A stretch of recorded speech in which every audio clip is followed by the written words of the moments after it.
All right, everybody, it's Friday. Oh my goodness, Arkansas tomorrow. We've got Kent State coming up. Let's kick things off here. You guys ready? I am. I'm ready. 3, 2, 1. Yo, there we go. Okay. We're up and running here. Looks like everything is good to go. OBS. We had a technical issue yesterday, and I was able to fix it last night. Thank God. So you might see some slight changes, maybe not. I don't know. I think I did a good job restoring everything on my OBS. All right. Make sure you guys like, share, and subscribe. I do appreciate to the new people. Make sure you subscribe. Arkansas, Kent State. I'm going to ask. The spread is. Let's see if it moved. I haven't actually checked to see if it moved yet. I was gonna share that. We're gonna look at this together. It was what was it? 30. It was 38, right? Yeah, it's still 38. So the line is still, the over-under's at 58. The line is at 38, obviously in Arkansas's favor. Gotta love it. Shared on the X Twitters. Thank you. Appreciate that. Yeah, Kent State in a little bit of trouble, right? I mean, last week I caught their highlights against UCF. Oh my goodness. I mean, it was not pretty for those guys. You felt kind of bad. They had a really big play called back. I think they were up 14 or they were down 14-0. And they had like a really big play, and it kind of felt like a big momentum shift, like had that play been upheld. And the play got called back. And so Kent State kind of ran into a number of things. Obviously, their biggest issue. Well, I mean, we're going to get into it. We're going to talk about it. 38-point spread. I mean, that's crazy. Sam Pittman said last week he felt like they were going to be close to a sellout today. I really hope Fayetteville. Like, I know this is an underwhelming opponent. You know, I don't know what tickets are going for right now. I think if you really want a Kent State ticket, you can get one relatively easily, I would imagine. But if you have the opportunity to go and you've got a ticket, you ought to go. If you have the opportunity and you don't have to put on a post-game show like your boy, doesn't need to stay close. If you don't have to stay close to home base, so you can do right by your sponsors and by you guys, by the viewers, and do a post-game show, then you need to go to the game. Yeah. So Sam said last week he thought it was going to be close to a sellout. The weather, this is according to AccuWeather, at kickoff, it's going to be a little warm, and this kind of sucks because you've got that cool front. I don't know if you want to call it a cool front necessarily, but it's supposed to, like, according to my phone, it's supposed to dip down to like the low 80s next week. Like right now, it's almost, what are we, 10:47, and it's 75 degrees. But by 3 o'clock, it's going to be 87. So it's not like a huge difference. But then next week, now they're expecting rain on Tuesday here in Springdale, but it's like mid to high 70s. And it looks like all day. So Saturday is going to be like the last, I guess Sunday technically, but Saturday is going to be the last low 90s by kickoff game of the year. Hopefully, knock on wood, right, for you people that are going. So, yeah. We are in I got another, someone did ask me this, actually in Discord, in the DMs, am I going to get to a regular schedule? They hate missing the live shows. Right now, like I thought I was going to be able to get to a regular schedule. Unfortunately, it's looking like right now they're going to continue to be kind of random.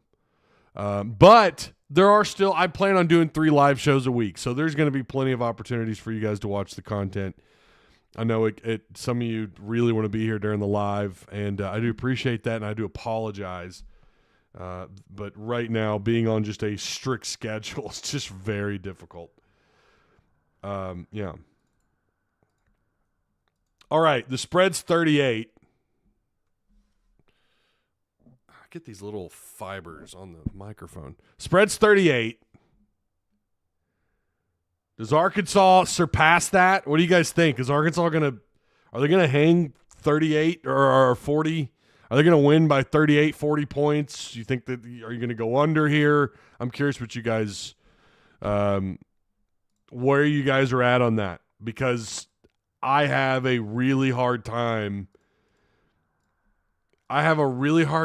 Seeing them trying to do that, but yet what happened last week? Hey, there's the Tuss Talk with Ty Patreon if you guys want to join. Mike says Eagle, our administrator, the Tuss Talk with Ty Discord administrator, says it's going to be a bloodbath. Those aren't fibers; those are beard whiskers. No, they're not. They're not even my color. They're just little. Well, maybe some of them are. I don't know. They're kind of annoying. Thanks for pointing that out, Brian. I appreciate that. Dude, their coach didn't even know KJ's name was Jefferson. He kept calling him Jeffries. That's not good. Crazy thing was our reporters never corrected him. Yeah, I think sometimes, I don't know. Coaches can act kind of funny towards the media. You remember Beamer last year when Arkansas beat them in Fayetteville and Dudley Dawson asked a question, and I thought it was a relatively benign question. You remember his face? He was so offended by the question. So I think sometimes the media just tries to avoid situations like that. You know what I mean? Hogs by 90, son, says Michael Harris. Okay, there you go. Always Hogs by 90, right? Tuss Talk with Discord is the place to be. We having a blast in there. Yeah, it is a lot of fun. Nerd Chat has been awesome. Nerd Chat has been amazing. I need to borrow $5. What? Okay. What for? We need to borrow $5 for. Looking at their roster, this is coming from Eagle here. Again, our Discord administrator.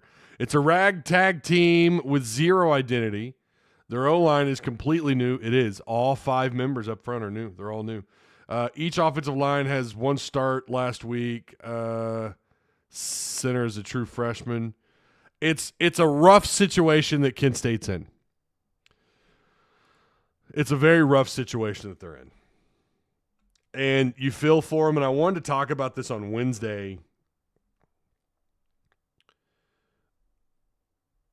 The transfer portal absolutely wrecked these guys. The transfer portal dismantled them. And it's unfortunate for some. There's just some programs, unless you've got a really popular coach, unless you have a really popular, I don't know why I can't find my. Okay. Interesting. Oh, I see what happened here. Okay. There's just some programs that you're just not going to go to. You do not expect them to load up on transfers that are of a higher quality.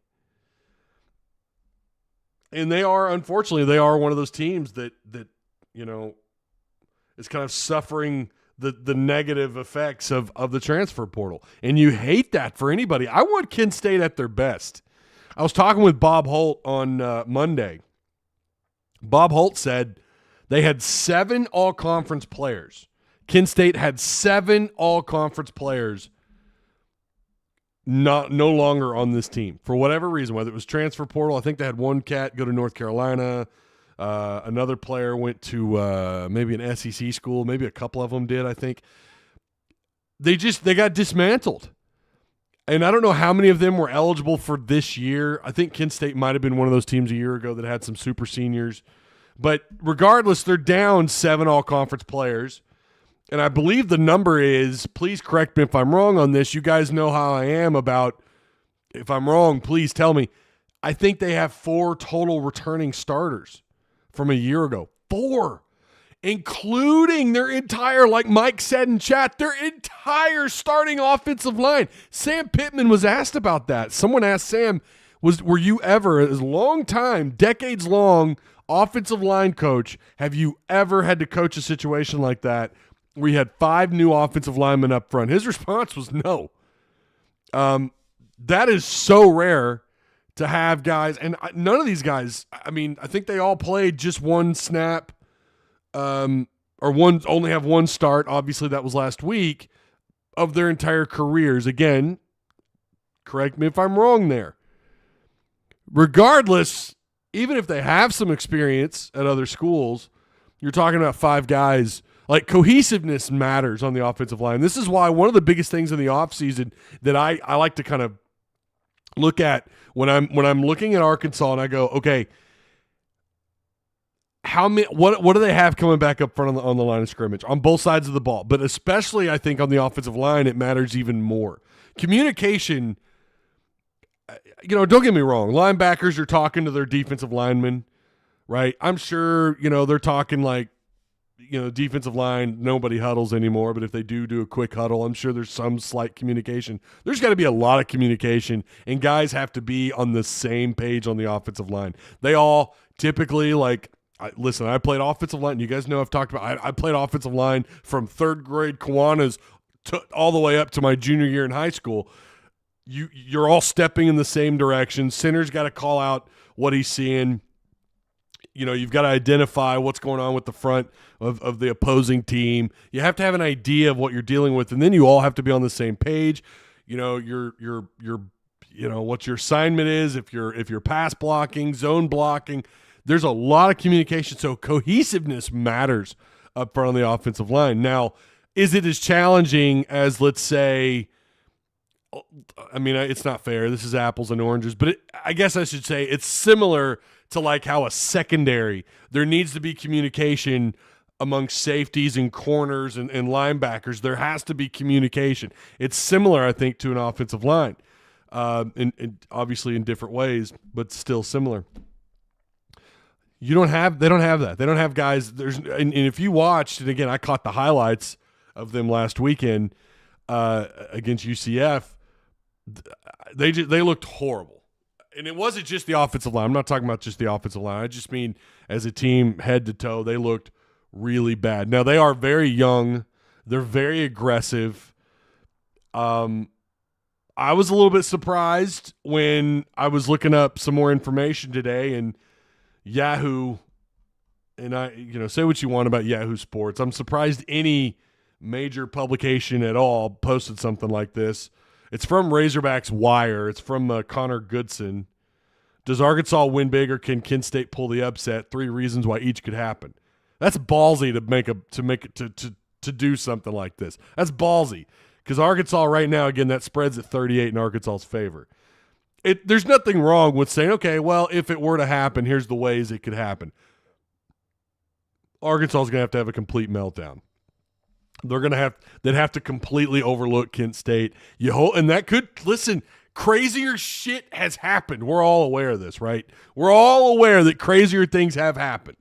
I don't know that anybody's ever overcome a 38-point spread and won a game. I don't know. I don't remember who was it, Appalachian State over Michigan. Michigan, I think, was like a 4-score favorite or something, and obviously App State won. That was a long time ago, but I remember that game because that was really one of the first major upsets in the regular season, right? That wasn't a bowl game. That was a regular season game. It was one of the first major upsets in like the early 2000s, kind of that like right in the middle of the BCS era. And it was part of what I think makes college football great. I always talk about the Boise State, Oklahoma Fiesta Bowl. Someone said in chat the other day that was 06. That's one of my favorite games of all time because it was so incredible. I miss the BCS era. I stand by the BCS era being the greatest era of college football of all time. I don't care what you think about the BCS bowls or how that system was set up. Yes, I like the idea of a postseason playoffs, of a 12. Yes, I'm all about the 12-team expanded playoffs, but the BCS era I think was still the greatest era in college football history, at least for someone who's 40. Obviously I didn't watch football in the early 90s or the 80s or the 70s. So that's, I have two eras to compare. Playoffs and BCS. Those are the only postseason eras of college football I have. But anyways, ballsy article by Connor. I don't have a problem with him writing this. And he gives his three reasons. I'm not going to go into it, but he's too deeply. But he says Arkansas wins. Defense continues. Hot start. We know last week Arkansas did a very good job. And something that stood out and something I kind of noticed, I went back and I watched some more of the game a little bit here and there. Arkansas was not as aggressive as I thought they would be. I don't know how many blitzes they actually dialed up, but it had to be – you might need both your hands to count the amount of times they actually brought more than four. Maybe. I don't know. Like it – it wouldn't shock me if you said, yeah, I actually sat down and did the math and watched the entire thing play by play, and they only brought like five. You can count on one hand. It wouldn't shock me. I didn't think they was aggressive. But anyways, they are off to a hot start considering who they played, yes. He also says the Arkansas passing game, it shines some more this week. Arkansas wins talent and depth, obviously. I mean, there's just no comparison. Kent State is bare bones. His reasons for Kent State winning: Kent State wins, aggressive passing game. As I mentioned, I will read this. As I mentioned previously, Kent State is an extremely young team, but what they lack in experience, they make up for with their aggressive game plan. The Flashes like to take deep shots. They do. I noticed that. They like to take deep shots, and they like to throw over the middle of the field, and they're going to find gaps. The Flashes take deep shots. First-year offensive coordinator Matt Johnson is someone who isn't scared to take risk, and that is something you have to look at, right? Like if Arkansas does – this isn't a trap game because your next game is who, right? I mean, you're not walking into an SEC opponent. So I don't know that I see this as a trap game. I think this is an opportunity for Pittman to go, look, we got to take it week by week. Even with these three, and let's be real, cupcakes, even with these three opponents, we got to take it week by week. So I don't see them overlooking Kent State, although he kind of addressed that a little bit with the media this week. So he also goes on to say here, Connor does, while that only resulted in 6 points against UCF, it could also amount to more if Arkansas secondary isn't prepared. I thought Arkansas secondary last week was just honestly looked better than I thought they would, if I'm being real. His last reasoning is or no, it's not his last, it's his next to last. Hogs, he says Hogs looking to next week. BYU is a bigger game. Make no doubt about it, or make no mistake about it. That is a bigger game. I get that argument. But you still, they're not, I don't think the three of them are wildly separate, but BYU, despite their week one offensive woes, it is your best matchup so far. So it is possible that maybe they could overlook, but even still, I mean, they ought to just, this should be an absolute bloodbath. And then his final reason is Kent State wins, for Kent State winning Arkansas versus Toledo in 2015. The last time Arkansas faced a team from the MAC was in 2015. It's a game that Hog fans probably remember well, as Toledo came into War Memorial Stadium and beat Arkansas 16-12. Okay, obviously these guys are not Toledo. That 2015 Toledo team was actually not too shabby, if memory serves correctly. That BCS computer lied all the time. I don't care, man. It provided some fantastic games. The BCS era games, I don't know that we've had that many playoff era games that are like, I don't know, super memorable. The BCS era provided, I think, more. Of course, we have a larger sample size. I don't remember exactly when the BCS started. It was in the, what was it, like 96? It was in the mid 90s, I think, all the way up to 2012. So you have a larger sample size, but I still think whatever. I think the games were better. Another thing too, and I don't think he pointed this out. Kent State last week, if there was a positive for these guys, they had 3 takeaways. I think it was 2 interceptions and a fumble recovery. Yeah, 2 interceptions. It doesn't show the fumble, but I'm almost positive they had a fumble recovery as well. So they had 3 takeaways. Like if there was a pro and something for them to kind of build off of, it would be that. And they did throw a pick, but UCF had 2 interceptions. Yeah, and they turned the ball over 3-1. So there is some positives there and something to keep an eye on. You know, maybe Kent State's secondary is actually salty. But yeah. UCF had 723 total yards of offense. Now, before we get into this, before we get any further with Kent State and UCF and Arkansas and putting them all in the same punch bowl and mixing this thing together and see what pours out, make sure you guys also check out the links provided for you down below, which include my sponsors, Direct Service Overhead, the Garage Door Company, Travis Ford and the boys. They're doing it. They're doing a good job. They have their own page also on our Discord if you want to go check it out, see some of the stuff they've done. I've also posted my garage door. Pay no mind to the rest of the house. Just the door. Same-day services, quality parts, affordable outcomes. 501-244-3667. That's Direct Service Overhead, the Garage Door Company. And, of course, the Odd Soul Craft Bar and Pizzaria, located on Emma Street in Springdale. If you're in town, hey, you might even shoot me a DM. I might come down there and join you. No bullshit. I've done that before. I have done that before. So shoot me a DM if you go to the Odd Soul. Hey, tonight, tomorrow, sometime, maybe tomorrow night after the game, after we've done post game, I'll join you at the Odd Soul. How about that? As long as I'm available. Fantastic pies.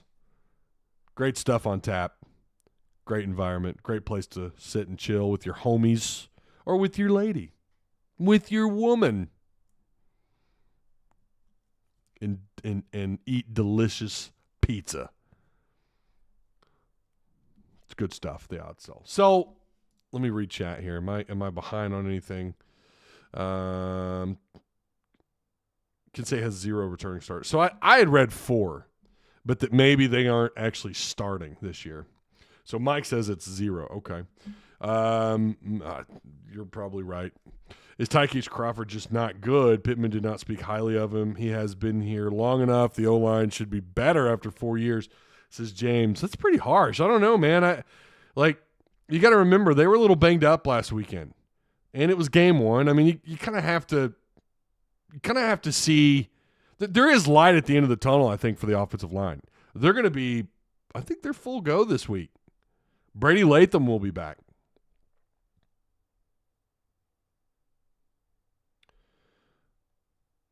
Not going to happen. Arkansas is better than UCF. Wait. Michael Wilmoth, what are you talking about, sir? Make sure you guys like and share. Please make sure you share across social media. I get a couple of you that'll do it. Maybe a couple more of you, if you could share the content, that would be fantastic. Dan Tanner says this game should be a stat pad game. I agree. It should be. Go Hogs. What's up, man? How you doing? Brian Frazier, who is a Tuss Talk with Ty member here on YouTube, says this could make for a lot of interceptions for Arkansas's defense. I don't know what you mean by that. It did produce great games to watch, but it lied. Not all the time. I mean, I don't know about lying. It just, sometimes you could debate the accuracy in which they match those games up. I mean, I have no problem debating that. But I think you could say the same thing about the playoffs. I don't care. Like, the TCU thing is weird because they did beat Michigan.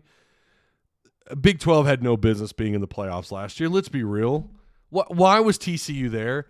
They did, and listen, they kind of, they beat Michigan, but they beat Harbaugh. Like, what is his postseason record? I really don't know what it is, but I think it's pretty bad. I think they're just they play their worst football in postseason. So I still don't think, even with that win, TCU had no business. I mean, there's been at least 3 or 4 teams that have no business in the playoffs. It's usually it's hard to debate. There probably should be 2 almost every year, 2 SEC teams in, maybe 2 Big Ten teams in. I mean, really, that's the vibe I get from the playoffs.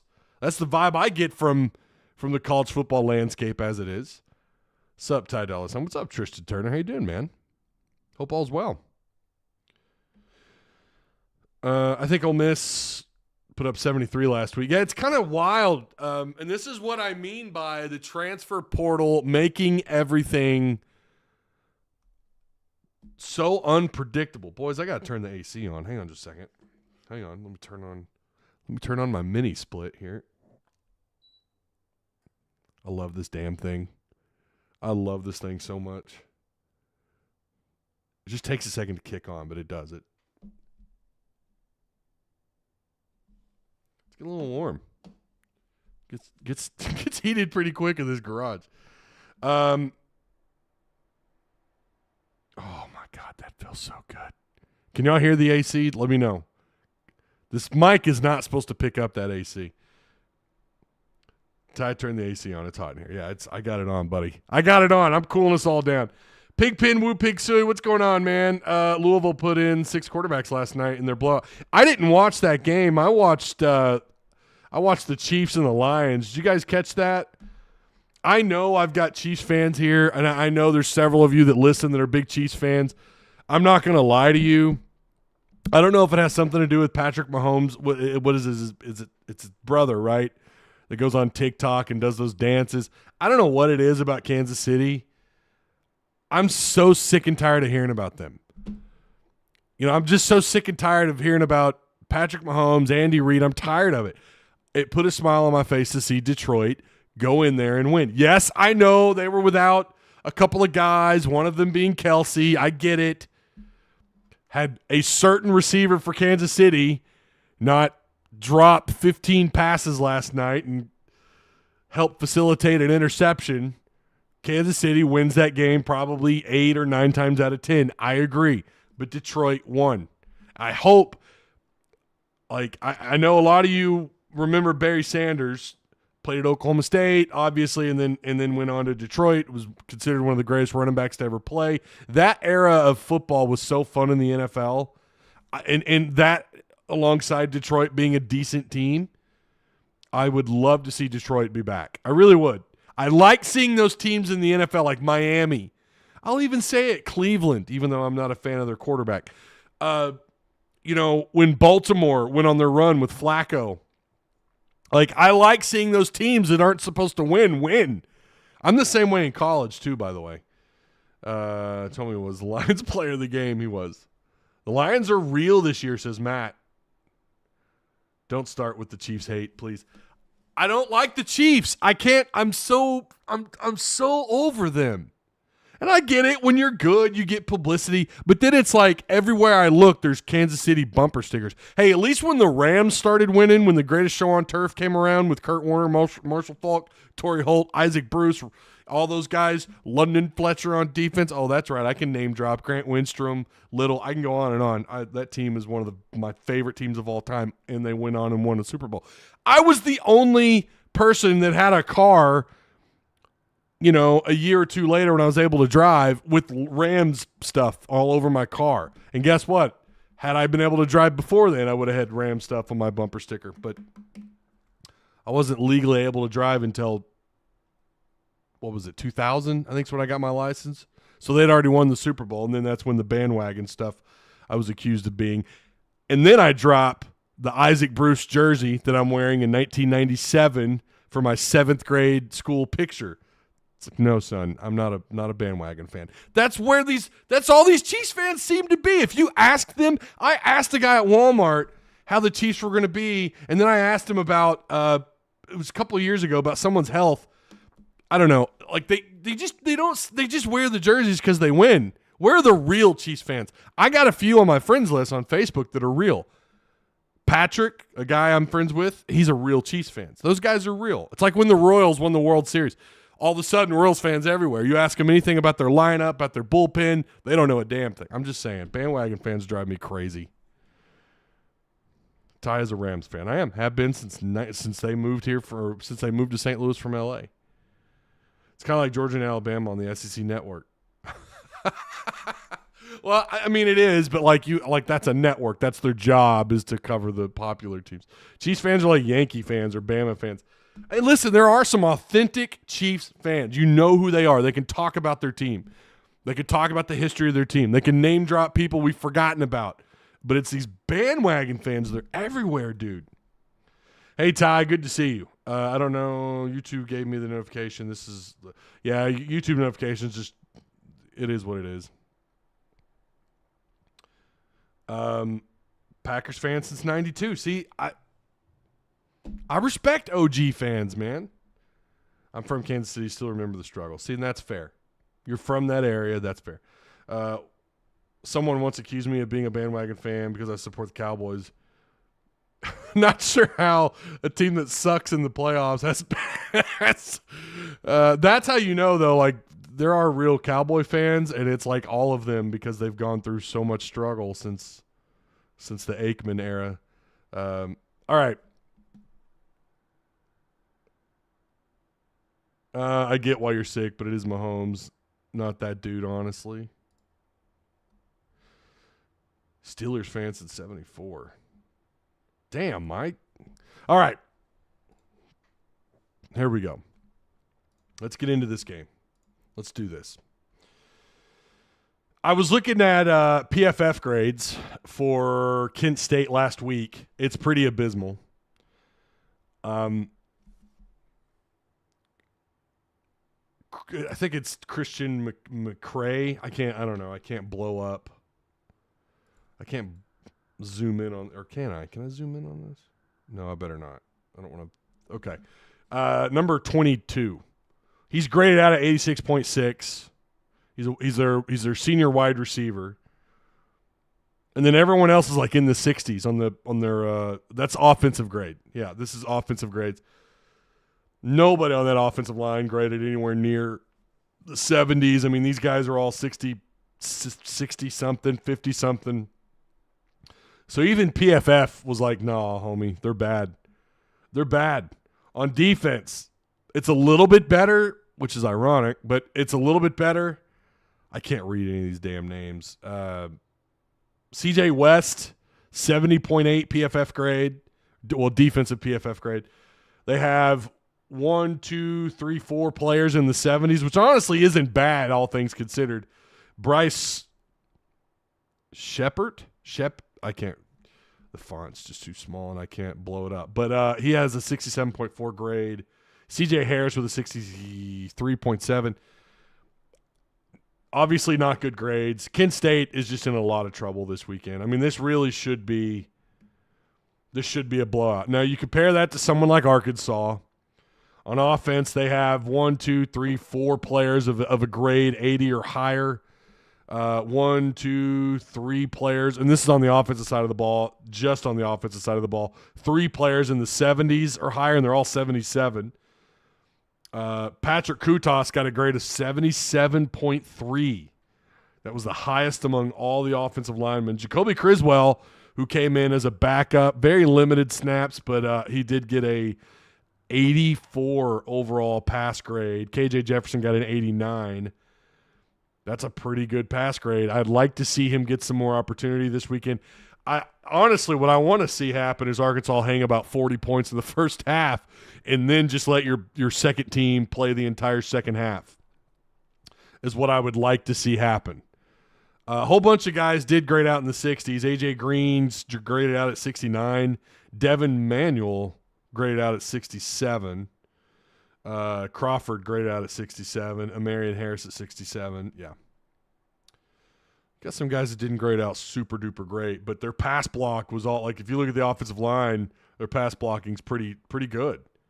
Andrew Chambly got an 84.6. I think that's the highest based on at least 30 snaps. Defensively, Arkansas got some pretty good grades here as well. Brad Spence we know he had that big play there in the fourth quarter, but Brad Spence graded out at 91.7. Kyvie Rose, I think that's 83.7. So they got one player 90-plus overall. Rose, it looks like two players on defense with the 80 overall, and then a whole bunch of guys in the 70s. So, yeah, obviously Arkansas graded out significantly higher than Kent State did. Something interesting, too, Sam Pittman setting new beginning of the year standards. Arkansas football has not started off 2-0 in 3 consecutive seasons since 1998 to 2000 under Houston Nutt. But Sam, there's an opportunity here for Sam to do just that. Yeah, so last weekend, I already talked about it. I touched on it a little bit. UCF had over 700 yards of offense. Kent State had just 240. UCF did everything right. They ran the ball for 389. They threw the ball for 334. They were 9 of 13 on third down. Kent State was 7 of 17. They were 0 for 1 on fourth down. Kent State had 94 total yards rushing off 36 rushing attempts. So that's under 3 yards per carry. They were only penalized. Another plus for them is they were only penalized 4 times for 30 yards. UCF was penalized 7 times for 70 yards. They forced some turnovers here against UCF. They did do that. So that's something you got to keep an eye on here, I think. But their leading tackler was Devin Nicholson, who had 13 tackles, 2 TFLs. He seems kind of like a badass. This guy was kind of doing it all on his own. They only had 3 TFLs, according to ESPN, and he had 2 of them. Khalib Jones had 7 tackles. I'm not reading any pass breakups with their secondary. Plumlee, 22 of 30, 281 yards, 3 touchdowns, 2 picks against Kent State. So KJ's going to have an opportunity here. He's going to get to pad some stats. That's what you should do. That's what everybody does. We could say, well, these numbers, you look at the beginning of the year, they're inflated. That's what everybody does, man. So when you say that, then you got to compare that to other people, right? I picked Arkansas last week to win 47-14. I'm picking Arkansas here. I don't know. Do they go back to back 50+ points? Let's make that the poll.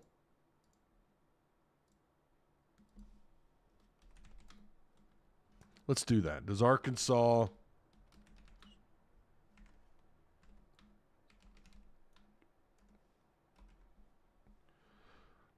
score 50+ again? Now you got to remember he had that defensive touchdown. Nathaniel Looney says 63-7. Pigpen says I'm a fan of Enos.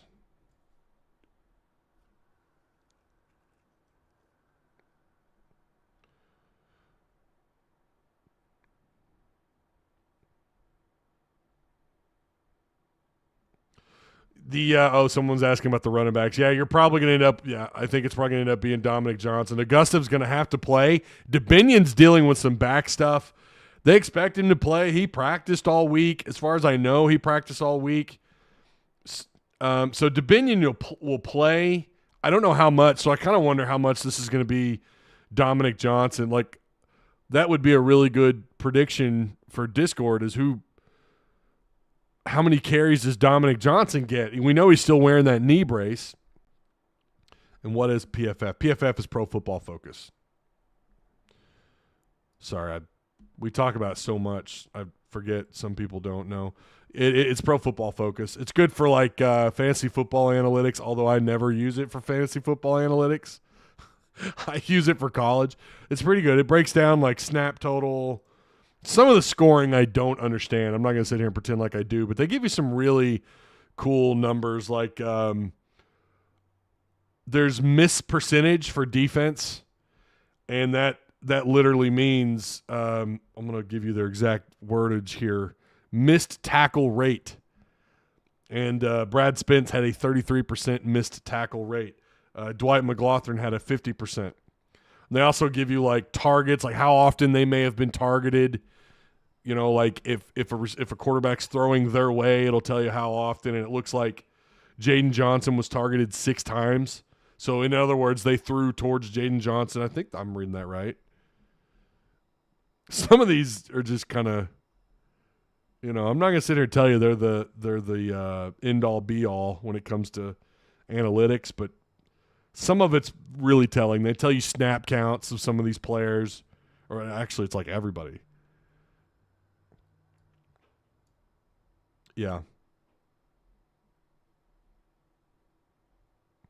They tell you how often a player lines up at a different position. Like it's there's some pretty good stuff here, and that's why I subscribe to it. I think I paid a one-time fee, I think, because I don't think I'm paying a monthly thing for them. But yeah, the analytics are interesting. They're pretty cool. And they have their own grading system. Don't ask me to define it because I don't know. I don't know how to define it. I don't think Sam Pittman is a fan of running up the score. Yeah, and that is something that I just don't see him as a guy that's going to do that. Like I don't see him as someone who wants to just beat the shit out of a team it's a wounded dog. So Kent State, it looks like their defense, they will, I think they're willing to run multiple fronts, but they are very similar to Arkansas. They're going to run something like a nickel or a you know, kind of like just a standard 4-2. Like they're very similar to Arkansas. Now they will have, again, like Arkansas, they'll have maybe an end stand up and rush. I thought I saw on at least a play where their defensive end like backed out into coverage to try and defend the flats. You know, kind of like that, just like that, something that you do, like that you don't expect as a quarterback. Happened to Ryan Mallett against Alabama, 2010? That defensive end dropped back into coverage, into zone coverage, and Ryan Mallett threw it right to him, and it ended the game. That was tough. That was brutal. So that's something that I think I'm pretty sure I saw them do. Arkansas will have a standing defensive end, but I don't know that he drops back often in coverage. They like to bring 4. I look for Arkansas to probably be a little bit more aggressive. I think they're going to want to try and just completely dismantle Kent State early.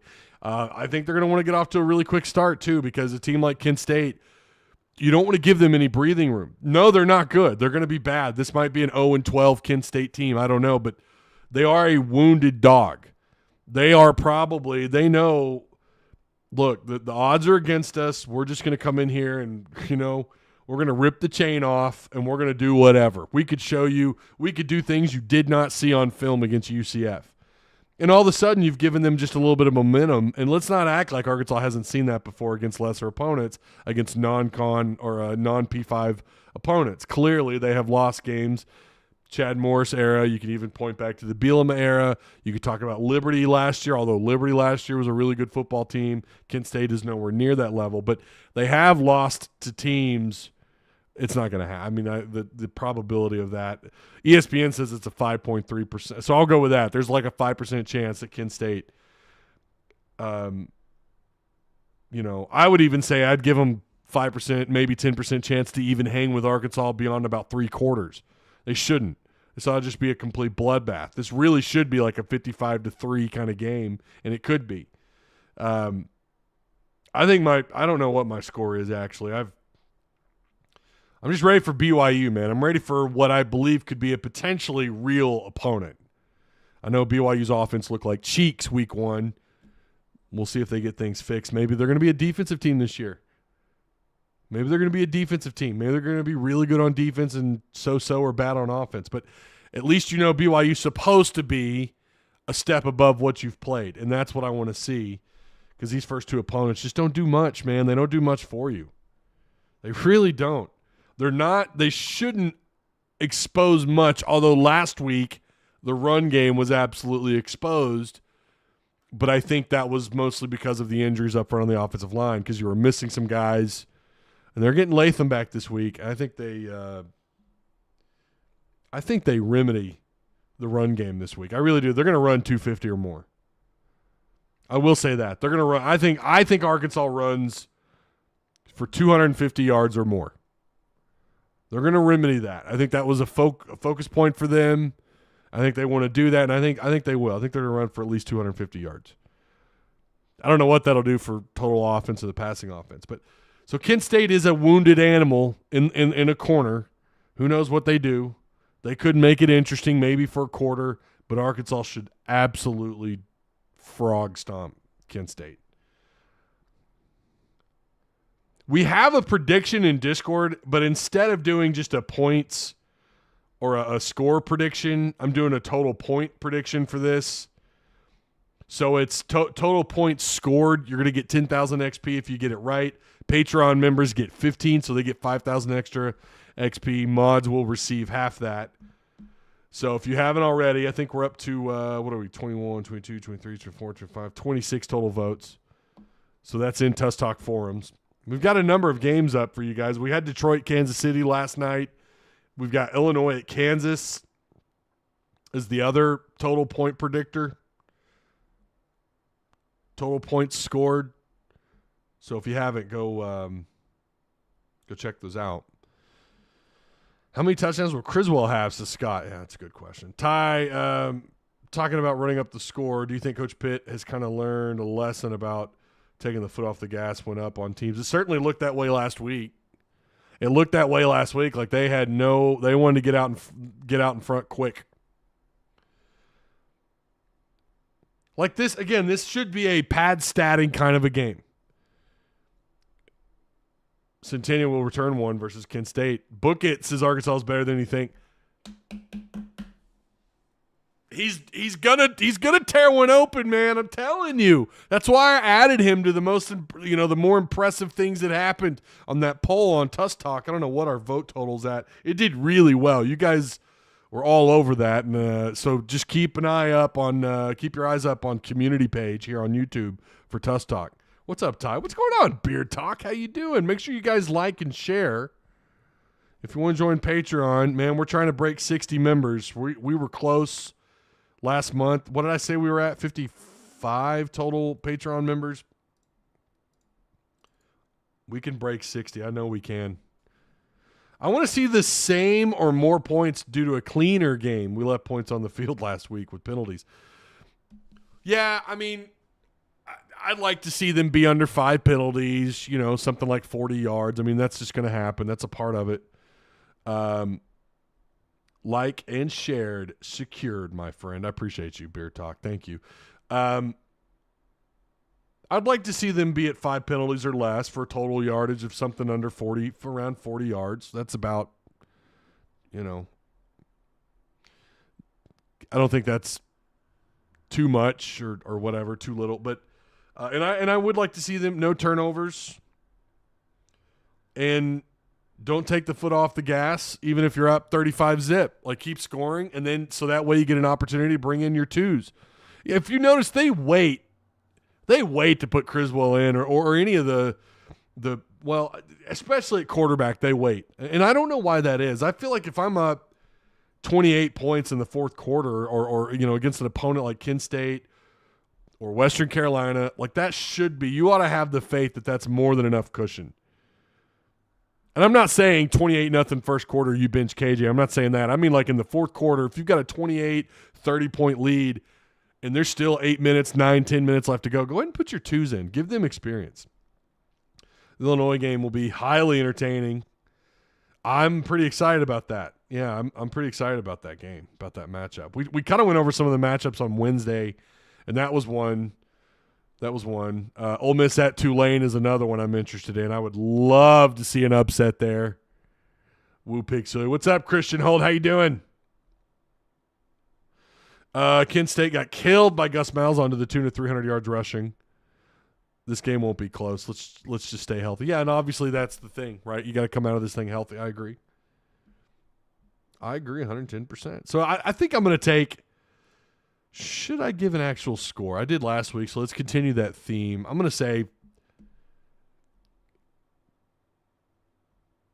yeah, I'm going to give them 50. I'm going to say Arkansas wins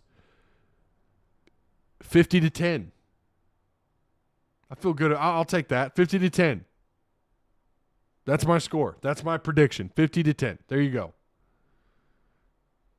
Bring in the twos as early as possible. And that goes to also keeping your ones healthy. Rocket Sanders won't play. We went over that on Wednesday, but Rocket will not play. I'm going to be shocked if you see him at all until LSU. Ty, how many interceptions?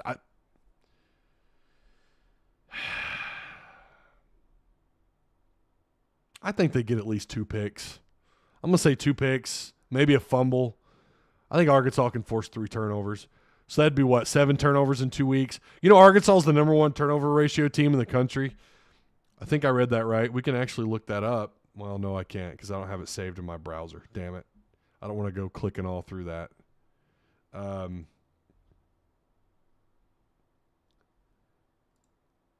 pretty sure it's number 1 turnover ratio in the country, or it's like tied for first. I know it's really good. It's really high. So it'd be neat to not turn the ball over and then get 3 more.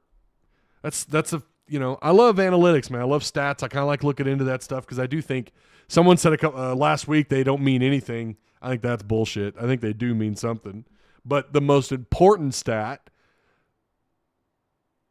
is, of course, the final score. But how you get there matters, right? Math is in all things. Never forget, Vandy leads the SEC through 2 weeks. Yeah, they do. They are 2-0. You're right. We'll see if they can keep that going. If they're 3-0, the hype is going to get real. Let's have a shutout. I think it's going to be 50-10 with maybe the twos giving up a score. Maybe they give up a field goal kind of early, and then the twos give up a score in the second half, something like that. LSU looks bad, and I'm totally here for it. I'll say they certainly looked vastly overrated. You know how this works. They're going to get some opportunities to fix all the things that are wrong. Arkansas got that moment last week with the run game, with what was going on with the rushing game. And so they're going to have an opportunity. They're going to have 2 more opportunities before they play LSU to get that remedied. Of course, you're going to have to do it without Rocket. LSU is going to do the best they can. I mean, Brian Kelly, say what you want about him, and I'll agree with most of it, but it's not like he hasn't been around and like he doesn't – like the guy has tasted a certain level of success, even if it was at Notre Dame. And not everyone's been successful at Notre Dame, but it is, I will say, obviously it should be easier at Notre Dame than it is most places, but they're not quite the powerhouse they once were. But if he has some opportunities here to get things fixed. And so that's going to make that week 4 matchup between Arkansas and LSU very intriguing. I'll say that. I think Arkansas will go 9-3. What's up, Ken Phillips? Hope you're subscribed. I think you might be new here. I'm trying to stay humble, though.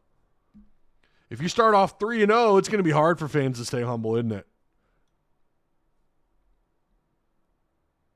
Does Mason Culver wants to know, does Texas expose Bama? Boy, I don't know, because there's so many questions with Bama. But then, like we saw, their week 1 matchup, they got better, right? I'll be at the Arkansas LSU game. God bless you, the Hog President, 1991. Camo Gang says 1 game at a time. Yeah, and sure, but I think there's nothing wrong with talking about the things that you need to fix, and you've got some opportunities here to do that before you get to LSU. But so does LSU, right? Never. I already read that. Hang on, scroll up. Scrolling. Wish the Cardinals would do better. Are you talking about St. Louis? Yeah. Well, hey, man, they smoked the Atlanta Braves 21 runs in 2 games? I loved it. If that's the only plus I get, I'm here for it. Still can't believe Joe Montana was a Chief. Isn't that wild? Remember Marcus Allen? Marcus Allen was fun to watch. I knew what was up when I was a kid. Marcus Allen was fun to watch, man.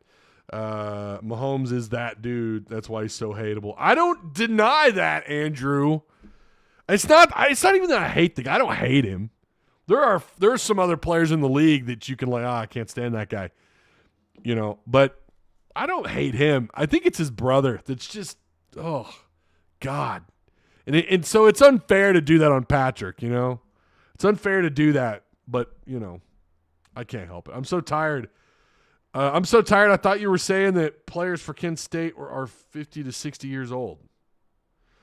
Tripp, you're either tired or smoking something this morning. I don't know, man. Or it's possible I misspoke too. Yes, the St. Louis Cardinals. Look, their year's over with. Their year's done with. They're not going to be playing in October. But let's hope they make some right off-season moves, maybe get rid of a certain somebody or somebody's. His brother is a ... character. It's not fair to do that because you can't judge a player based on something a sibling or a family member does, but it still just rubs off on Kansas City. That and, like, I just think there are so many bandwagon Chiefs fans. It drives me crazy.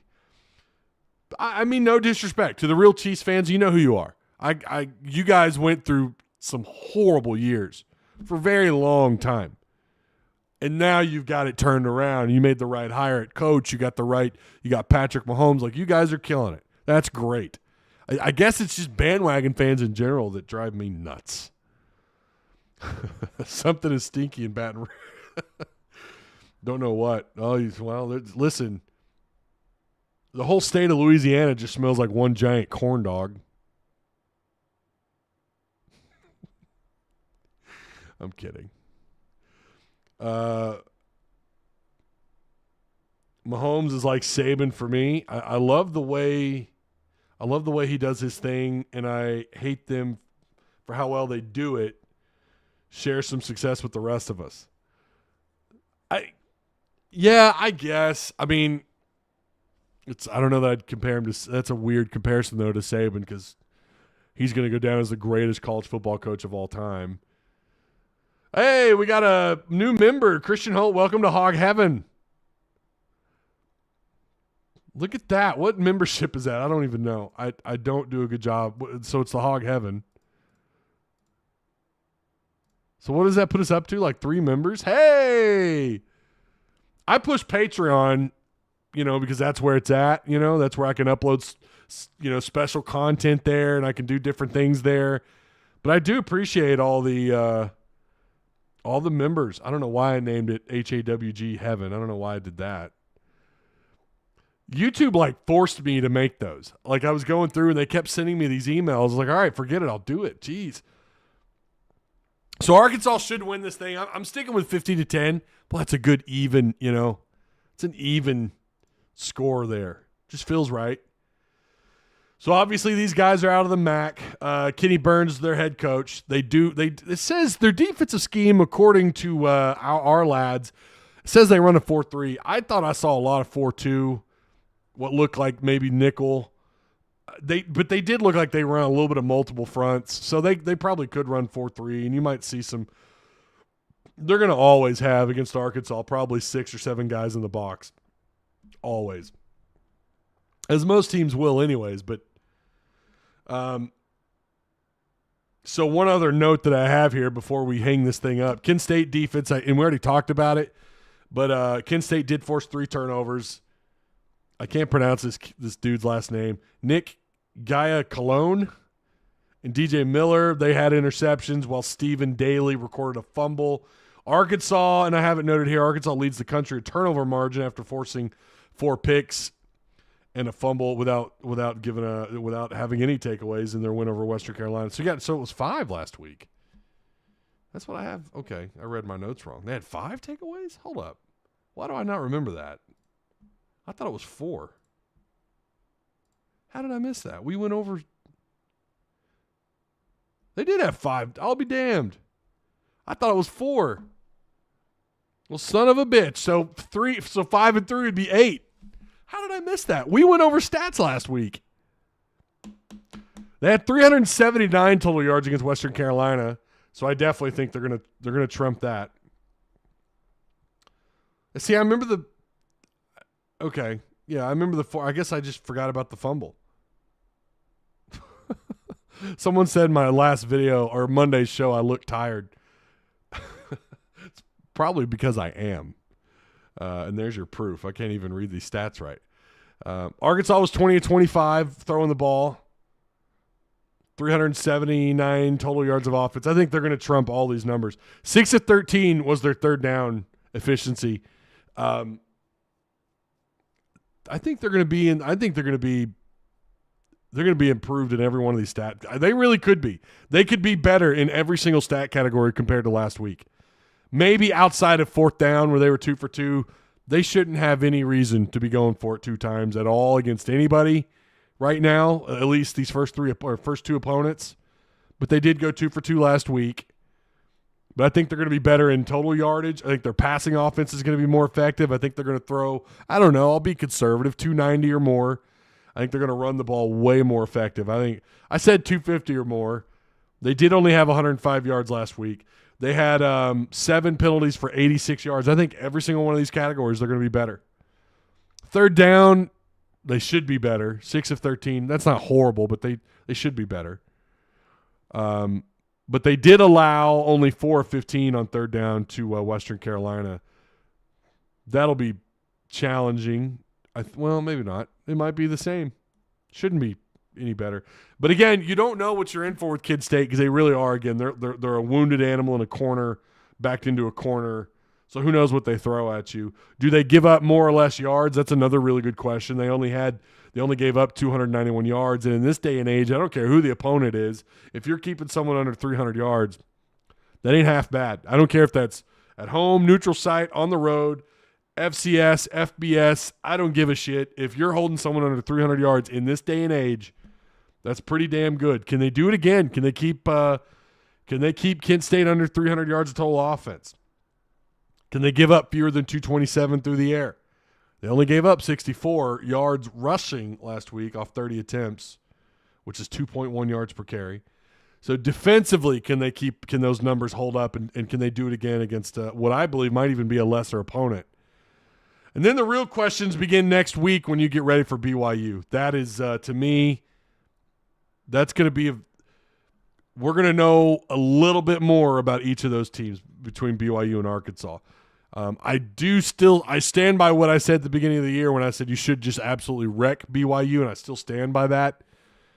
But we're going to get an opportunity here to get a second look or a good look at what Arkansas can do going into LSU.